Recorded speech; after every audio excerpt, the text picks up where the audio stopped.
पुराने शहर की एक सुनसान गली में एक बहुत ही अजीब और पुरानी खिलौनों की दुकान थी। उस पर नाम लिखा था राजू टॉयज, सपनों की दुकान, लेकिन लोग उसे भूतों की दुकान कहते थे। कोई नहीं जानता था कि वो दुकान कब खुलती है और कब बंद होती है। जो बच्चे वहां से खिलौने लाते थे, उनका व्यवहार बदल जाता था। वे रात में डरकर चीखते, अपने खिलौनों से बातें करते और धीरे धीरे गुमसुम हो जाते। एक दिन 5 दोस्तों आरव, नीलू, सिम्मी, टिंकू और पप्पू ने ठान लिया कि वे इस दुकान का रहस्य जानेंगे। रात के 12 बजे वे सब चुपके से दुकान में घुसे। दरवाजा अपने आप चिरचिराकर खुल गया। अंदर धूल और जाले थे, लेकिन हर तरफ अजीब अजीब खिलौने थे। बिना पलक झपकाते गुड्डे, रोबोट जिनकी आंखें जल रही थीं, चाबी वाले बंदर जो बिना चाबी के खुद ही नाच रहे थे। तुम क्यों आए हो? बाहर निकल जाओ, वरना तुम भी यहीं रह जाओगे। सभी डर के मारे कांप उठे, लेकिन आरव ने हिम्मत की और आगे बढ़ा।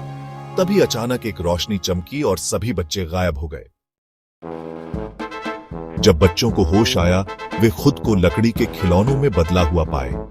आरव एक सैनिक बन चुका था, सिम्मी एक डॉल, टिंकू एक बंदर और पप्पू एक रोबोट। नीलू ही अकेली बची थी। वह अब भी इंसान थी, क्योंकि वह डर के मारे दुकान के बाहर खड़ी थी। अब सबकी उम्मीद सिर्फ नीलू पर थी।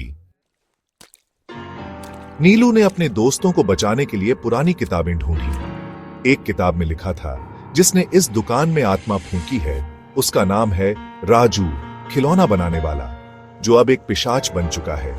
उसे हराने के लिए चाहिए मासूम बच्चे का आंसू और सच्ची दोस्ती की शक्ति। नीलू वापस दुकान में गई, अपनी आंखों से आंसू टपकाए और अपने दोस्तों से कहा, मैं तुम्हें छोड़ूंगी नहीं।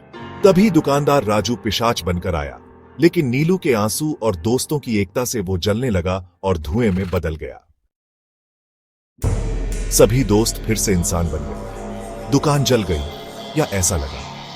एक हफ्ते बाद शहर के दूसरे कोने में एक नई दुकान खुली। राजू टॉयज अब और भी मजेदार, और बाहर लिखा था, खिलौनों से खेलो या उन्हीं में बदल जाओ।